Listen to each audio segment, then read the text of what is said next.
Hello everyone. आप सभी का स्वागत है हरियाणा टेक्निकल स्टडीज़ में। और यह यूट्यूब चैनल उन सभी के लिए है जो असिस्टेंट लाइनमैन और शिफ्ट अटेंडेंट के एग्ज़ाम की तैयारी कर रहे हैं। इस चैनल पर एएलएम और एसए से संबंधित टेक्निकल और नॉन टेक्निकल सिलेबस करवाया जाएगा। किसी भी टेक्निकल पोस्ट के एग्ज़ाम के लिए टेक्निकल पार्ट बहुत अहम होता है, क्योंकि उसकी वेटेज 25% टू 50% तक होती है। इसीलिए हमारा मेन फोकस टेक्निकल पार्ट पर रहेगा। आफ्टर दैट हम नॉन टेक्निकल पार्ट पर भी आएंगे, उसको भी कवर करेंगे। सो हम स्टार्ट करते हैं आज का हमारा लेक्चर।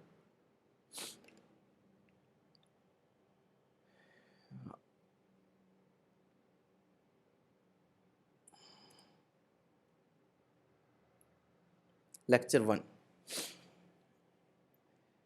वन हमारा है electrical symbols. Electrical symbols, electricity में जो कंपोनेंट्स यूज होते हैं उनको उनके सिंबल्स के द्वारा नोटिफाई किया जाता है। सो आज के इस लेक्चर में हम देखेंगे कि कौन कौन से कंपोनेंट्स किस तरह के सिंबल से नोटिफाई किए जाते हैं। So let's start. ICDP. ICDP की full form iron clad double pole switch. Iron clad means एक लोहे का आवरण, लोहे का बॉक्स। आईसीडीपी एक सिंगल फेज सप्लाई में मेन स्विच होता है, जो कि किसी भी घर, ऑफिस या मशीन की पूरी सप्लाई को नियंत्रित करता है। और यह कई तरह की रेटिंग्स में उपलब्ध है: 15 ampere, 30 ampere, 60 ampere and 100 ampere. जैसे कि इसका सिंबल दिखाया गया, ये इसका सिंबल है और ये एक पिक्टोरियल व्यू है आईसीडीपी का। Next one is ICTP, iron clad triple pole switch. Triple pole, जैसा कि हमें अंदाज़ा लग गया, triple pole means 3 phase supply circuit switch. ICDP की तरह आईसीटीपी भी मेन सप्लाई को ही नियंत्रित करता है। मेन सप्लाई को चालू या बंद करने के लिए इसका उपयोग किया जाता है और यह भी कई तरह की रेटिंग्स में उपलब्ध है: 15 ampere, 30 ampere, 60 ampere, 100 ampere, 150 ampere and 250 ampere. Next is resistance, प्रतिरोध। इलेक्ट्रिक सर्किट में से करंट के विरोध को ही रेजिस्टेंस बोला जाता है। रेजिस्टेंस को मापने की इकाई ओम है। रेजिस्टेंस दो तरह के होते हैं: fix resistance and variable resistance. Fix resistance is स्थिर प्रतिरोध। फिक्स रेजिस्टेंस वो रेजिस्टेंस है जिसका वातावरण का कोई भी प्रभाव नहीं होता। मतलब कि सर्द ऋतु हो या गर्मी ऋतु हो या बारिश का मौसम हो, फिक्स रेजिस्टेंस की वैल्यू सेम रहेगी इररिस्पेक्टिव ऑफ एनवायरमेंटल कंडीशंस। परंतु वेरिएबल रेजिस्टेंस के केस में ऐसा नहीं है। वेरिएबल रेजिस्टेंस के केस में हम रेजिस्टेंस की वैल्यू को मैन्युअली एडजस्ट भी कर सकते हैं और कुछ वेरिएबल रेजिस्टेंस ऐसे भी होते हैं जिनके ऊपर एनवायरमेंटल कंडीशंस का प्रभाव पड़ता है।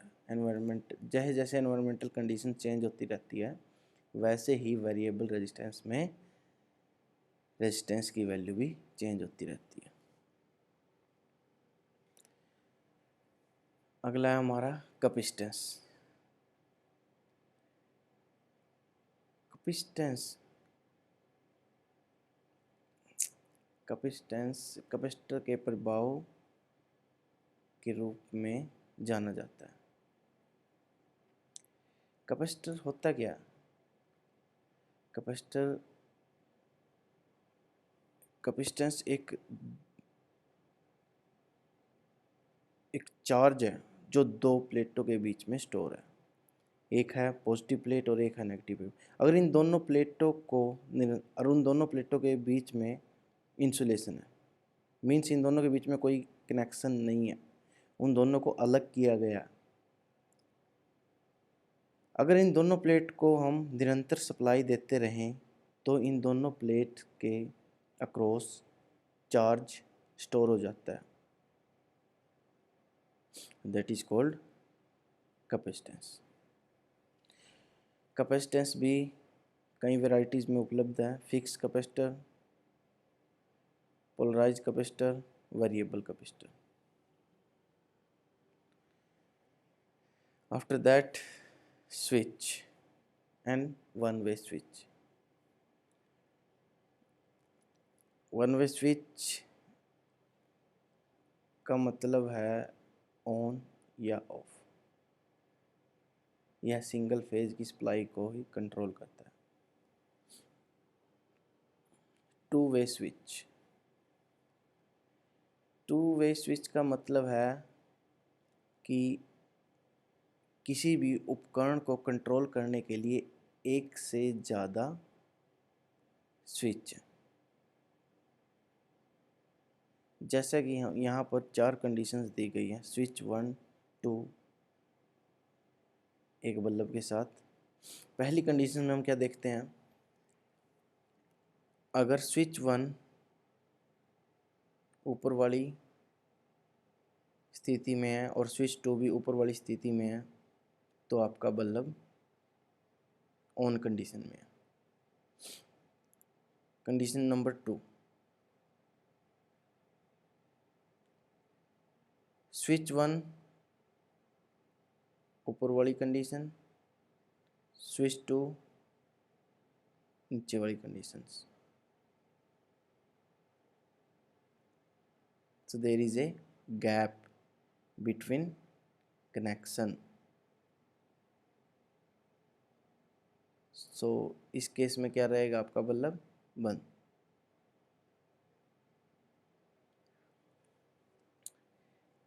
तीसरा केस देखिए, यहाँ पर हम स्विच को ऑफ कर देते हैं। स्विच 2 हमारा पहले ही ऑफ था, अब स्विच 1 को भी ऑफ कर दिया तो इन दोनों का कनेक्शन क्या हो गया, ऑन, और आपका bulb is in on condition. चौथा केस कैसा है हमारा, स्विच 1 आपका बंद है और switch 2 on condition. So bulb भी आपका बंद रहेगा। तो इसका मतलब टू वे स्विच के लिए आपके दोनों स्विच या तो ऑफ कंडीशंस में रहेंगे या ऑन कंडीशंस में, अगर आपको बल्ब जलाना है। अगर एक स्विच आपका ऑफ है एक ऑन है तो आपका बल्ब नहीं जलेगा। Next is intermediate switch.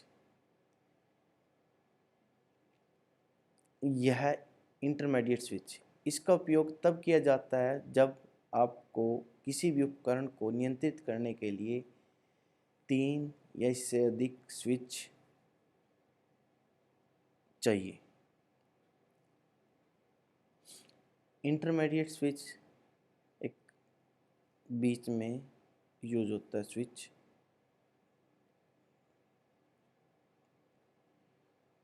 जैसा कि हमारे पास यहाँ इंटरमीडिएट स्विच के 8 केस बनते हैं। पहले 4 केस आपके रहेंगे टू वे स्विच की तरह, जिसमें इंटरमीडिएट स्विच वर्क नहीं करेगा। Switch 1 on, switch 2 on and bulb is on. Second case is switch 1 on, switch 2 off and आपका बल्ब बंद रहेगा। Case number 3, switch 1 off, switch 2 off, so there is a connection and bulb on. Switch case number 4, switch 1 off, switch 2 on. Now bulb is in off condition. पांचवा case कैसा हमारा, जिसमें intermediate switch work करता है। Switch 1 is in of condition, switch 1 हमारा बंद रहेगा और स्विच 2 हमारा ऑन रहेगा। और इंटरमीडिएट स्विच यूज करने के बाद क्या होता है, इस केस में आपका बल्ब जलेगा। सिक्स्थ केस में अगर स्विच 1 एंड स्विच 2 दोनों एक ही कंडीशंस में है, या देखिए दोनों ऑफ कंडीशंस में है, तो टू वे स्विच में क्या होता था, अगर दोनों ऑफ कंडीशन में है तो बल्ब जलेगा। बट हमने यहाँ पर इंटरमीडिएट स्विच यूज़ किया। इंटरमीडिएट स्विच यूज करने से क्या हुआ कि सेम कंडीशंस में अगर दोनों स्विच हैं और बीच में इंटरमीडिएट स्विच ऑन है तो आपका कोई कनेक्शन नहीं है और बल्ब नहीं जलेगा। सेवन्थ केस में सेम, आपका switch 1 on and switch 2 off and intermediate switch is on, so इस केस में आपका बल्ब ऑन रहेगा। Case number 8, switch 1 and switch 2 are in same condition, are in on condition, दोनों on conditions में है और सेम कंडीशंस हों और इंटरमीडिएट स्विच ऑन हो तो आपका बल्ब नहीं जलेगा। सो टू वे स्विच और इंटरमीडिएट स्विच में एक ही डिफरेंस है। अगर टू वे स्विच में उपकरण या कोई भी बल्ब उसी कंडीशन में ऑन रहेगा अगर दोनों स्विच की कंडीशन सेम है। अगर दोनों स्विच एक ही पोजीशन में है, या तो दोनों स्विच ऑफ होने चाहिए या दोनों स्विच ऑन होने चाहिए। अगर दोनों स्विच डिफरेंट कंडीशन में है, एक ऑन पोजीशन में है दूसरा ऑफ पोजीशन में है, तो आपका बल्ब नहीं जलेगा। But in case of intermediate, अगर हम इंटरमीडिएट स्विच ऑन करते हैं तो दोनों स्विच आपके डिफरेंट पोजीशन पर होने चाहिए अगर बल्ब जलेगा। तो बल्ब आपका तभी जलेगा इंटरमीडिएट स्विच के केस में अगर दोनों स्विच आपकी डिफरेंट पोजीशंस पे हैं। सेम पोजीशंस के केस में बल्ब नहीं जलेगा। नेक्स्ट इज चोक। चोक को हम दूसरे नाम से भी जानते हैं, इलेक्ट्रिकल ब्लास्ट। जो फ्रीक्वेंसी को, जो किसी भी इलेक्ट्रिकल कंपोनेंट्स की स्टार्टिंग फ्रीक्वेंसी को कंट्रोल करने के लिए यूज़ किया जाता है।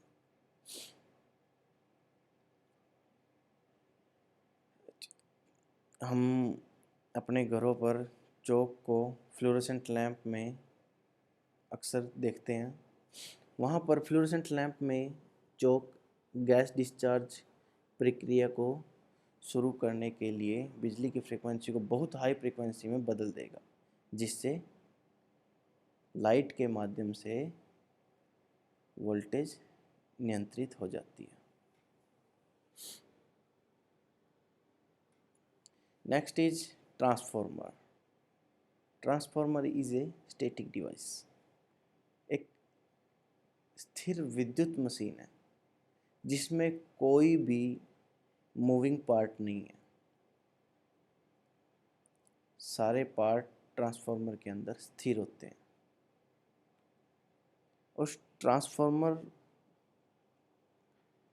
जो एक सेम सप्लाई फ्रीक्वेंसी पर वोल्टेज के लेवल को बदलता है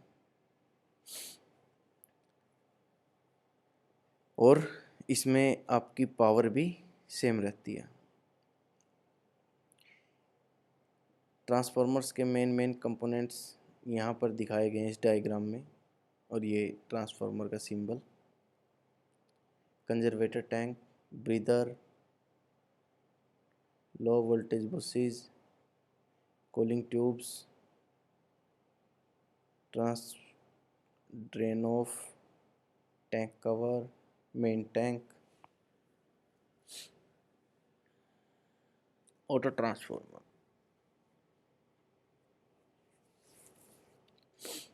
ऑटो ट्रांसफॉर्मर और ऑर्डिनरी ट्रांसफॉर्मर में एक डिफरेंस है। देखिए, ऑर्डिनरी ट्रांसफॉर्मर में जैसा कि हम देख सकते हैं, यहाँ पर दो वाइंडिंग है। One is primary winding and another is secondary winding. But in case of auto transformer यहाँ पर सिर्फ एक ही वाइंडिंग है, that is primary winding. So auto transformer एक सिंगल वाइंडिंग ट्रांसफॉर्मर है। सेकेंडरी वाइंडिंग में हम टेपिंग्स यूज़ करते हैं और टेपिंग से हम स्टेप अप या स्टेप डाउन जो भी हमारी रिक्वायरमेंट है उस तरीके से हम इस ट्रांसफॉर्मर को यूज़ कर सकते हैं। जैसा कि दिखाया गया है, ये सिंगल वाइंडिंग, यहाँ पर हम प्राइमरी करंट देंगे, प्राइमरी वोल्टेज, और जैसी भी हमारी रिक्वायरमेंट है स्टेप डाउन, अगर स्टेप डाउन की हमारी रिक्वायरमेंट है तो हम इस टेप से नीचे नीचे सेकेंडरी वाइंडिंग यूज़ करेंगे। अगर हमारी स्टेप अप की रिक्वायरमेंट है तो हम स्लाइडर को इससे ऊपर ऊपर यूज़ करेंगे।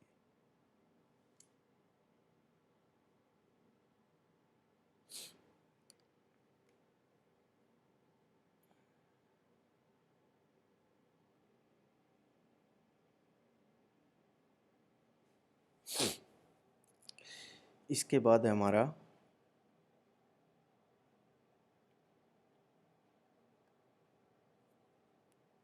ये मार्कर का साइज थोड़ा इंक्रीज कर लेते हैं।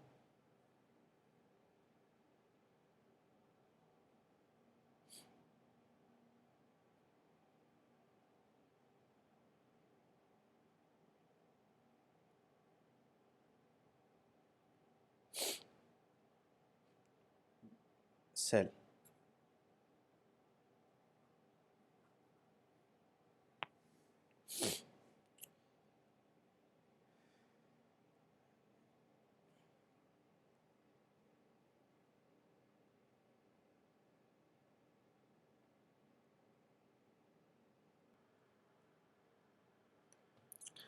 सेल यह एक उपकरण है जो केमिकल एनर्जी को इलेक्ट्रिकल एनर्जी में बदलता है। यह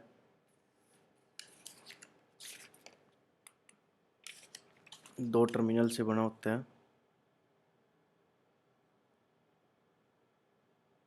one is negative and one is positive.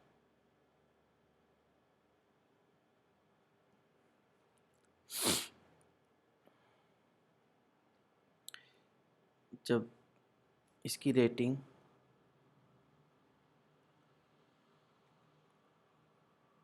Ampere और में होती है,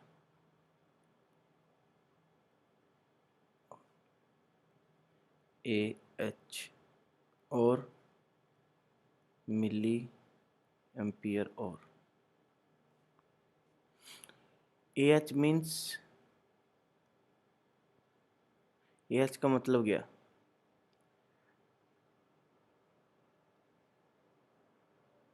अगर हमारे पास 10 एम्पियर और की बैटरी सेल है,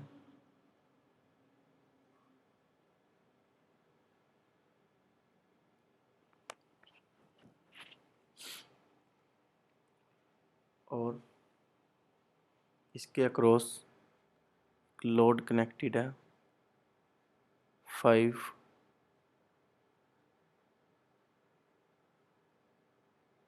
एम्पियर का load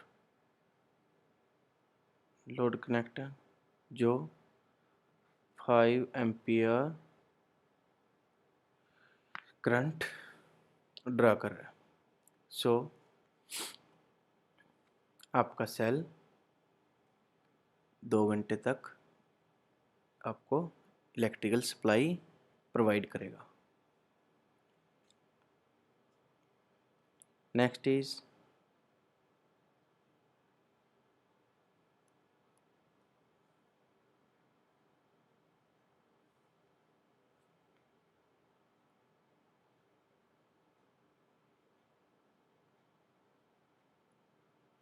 battery.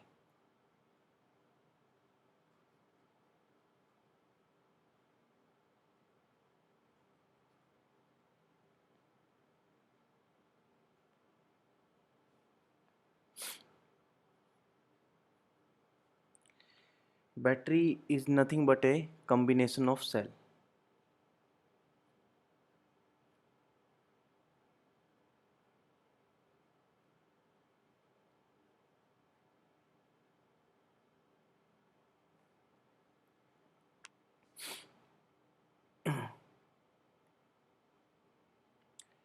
Rating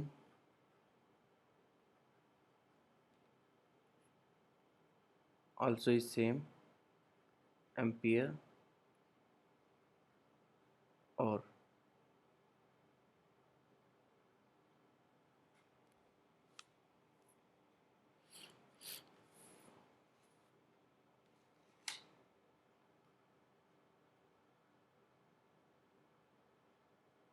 next is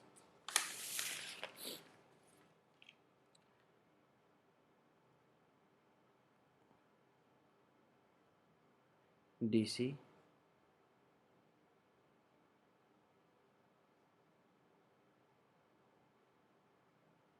current. Electric charge का एक ही दिशा में मूवमेंट DC करंट कहलाता है। This is direct current.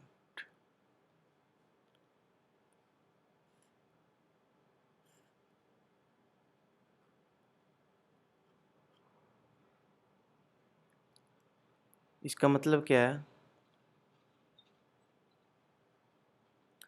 कि इरिस्पेक्टिव ऑफ टाइम कि आपका करंट का मैग्नीट्यूड सेम रहेगा।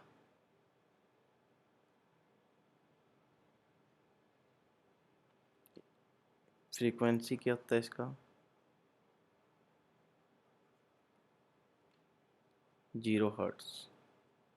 यही क्वेश्चंस हैं जो कई बार आपके एग्ज़ाम में आते हैं कि frequency of DC current 0 hertz. Frequency means there is no up and down, so frequency is 0.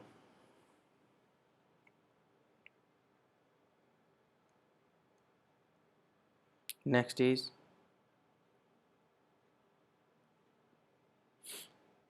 AC.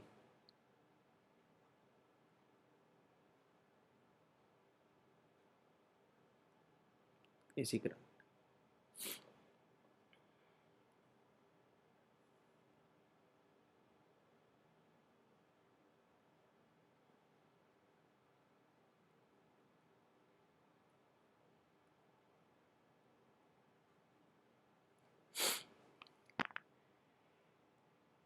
AC means alternating current. Alternating current दर्शाता है कि करंट की वैल्यू टाइम के साथ साथ बदलती रहती है। इस इंस्टेंट पर कुछ वैल्यू होगी तो इस इंस्टेंट पर इस करंट की वैल्यू कुछ और होगी, और इस इंस्टेंट पर इसकी वैल्यू कुछ और होगी। सिमिलरली इस इंस्टेंट पर कुछ और होगी, इस पर कुछ और। तो टाइम के हर एक इंस्टेंट के साथ अल्टरनेटिंग करंट की वैल्यू चेंज होती रहती है, और इसकी फ्रीक्वेंसी डिपेंड करती है कि एक सेकंड में आपके कितने साइकिल्स हैं, ये cycles. So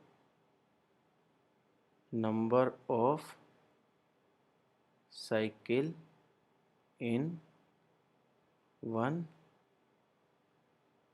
second.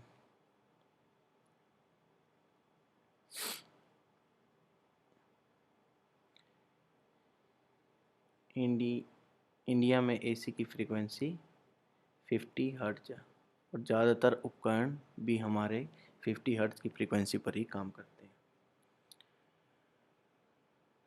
Next is fault. Fault का सिंबल हमारा होता है ऐसा। Three phase, single phase, three phase या सिंगल फेज फॉल्ट कुछ भी हो, सिर्फ फॉल्ट का हमारा सिंबल ऐसा रहता है। Next is AC motor.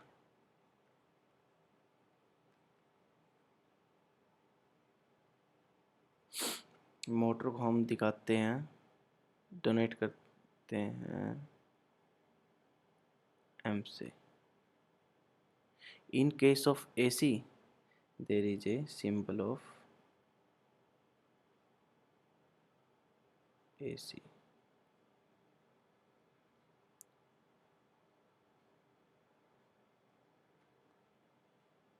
AC generator.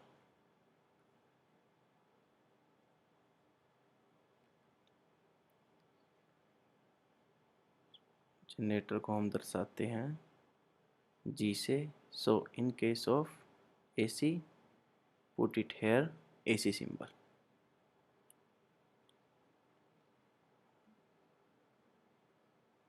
इसी तरह डीसी के केस में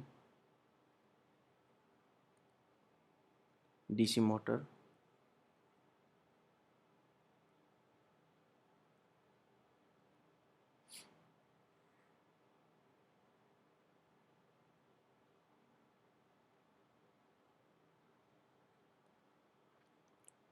DC generator,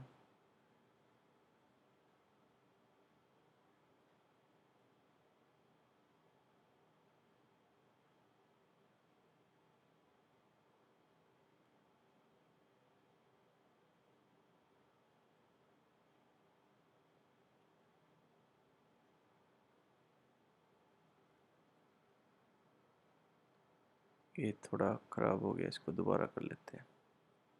DC generator,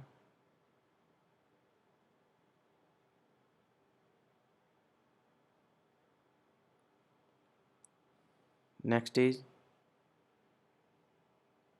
volt meter.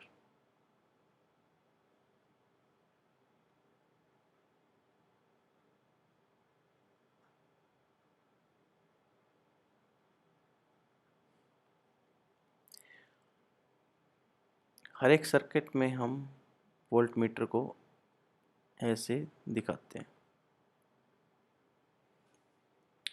But practically use में अगर हम वोल्ट मीटर को देखें तो वोल्ट मीटर हमारे कुछ इस तरह से होते हैं।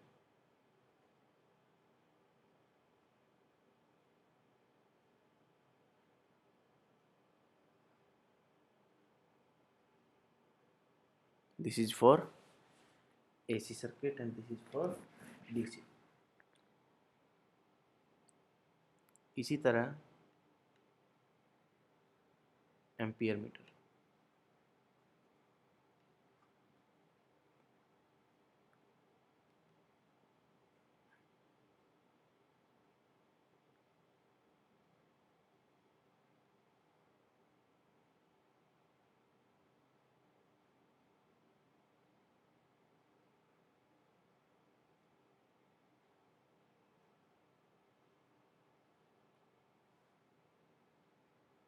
Watt meter,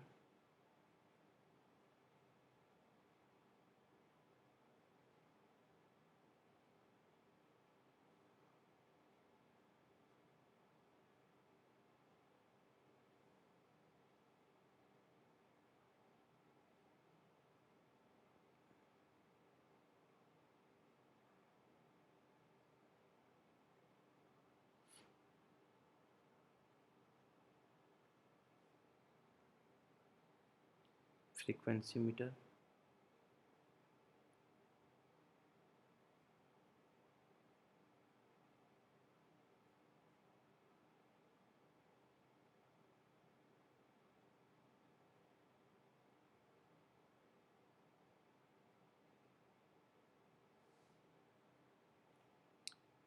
last one is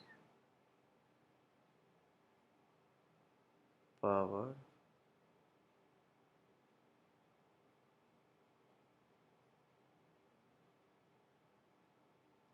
factor metre,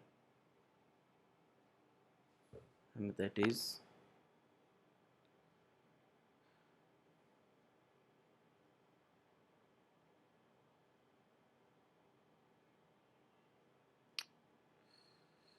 इसको दोबारा कर लेते हैं।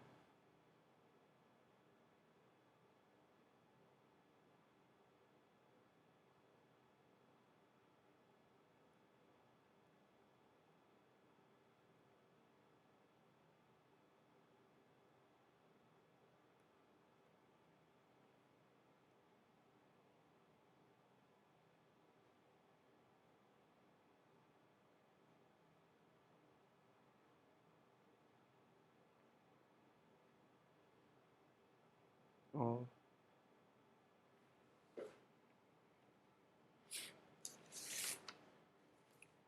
Next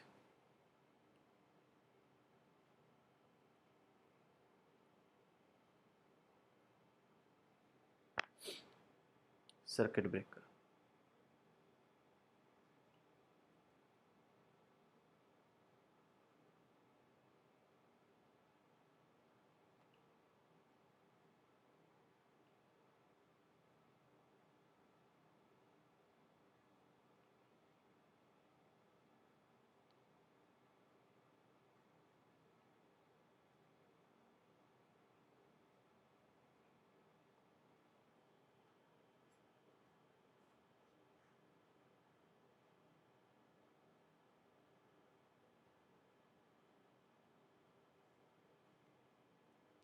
next one is isolator,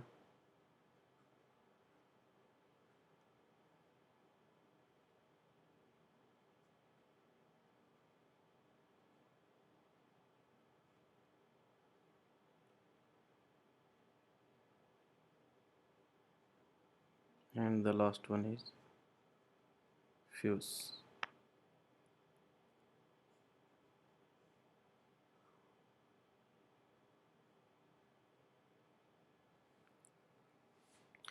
fuse में कई बार देखा गया है कि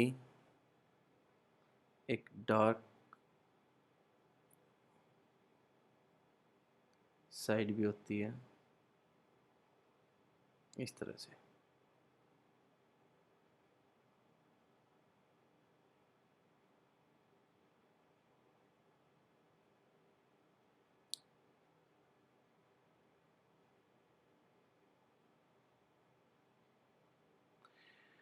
This dark side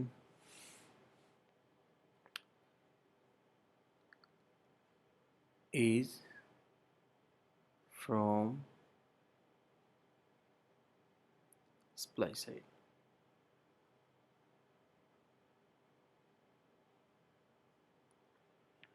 सो आज के लेक्चर के लिए इतना काफ़ी है। जो भी हमारा नेक्स्ट लेक्चर होगा उसमें हम हमारी कोचिंग को कंटिन्यू करेंगे।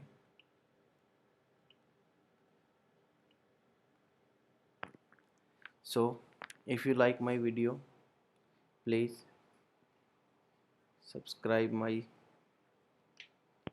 Channel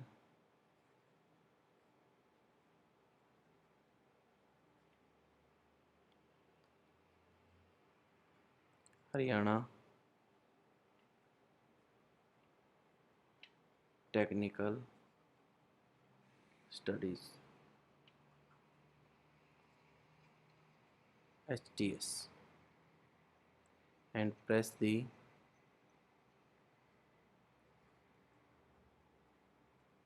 bell icon. Bell icon आप लोगों को ज़रूर दबाना है कि जो भी आपका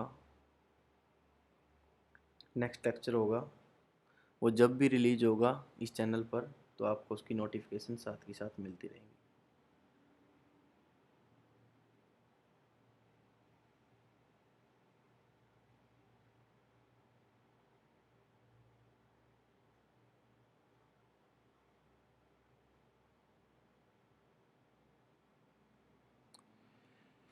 थैंक यू गाइस।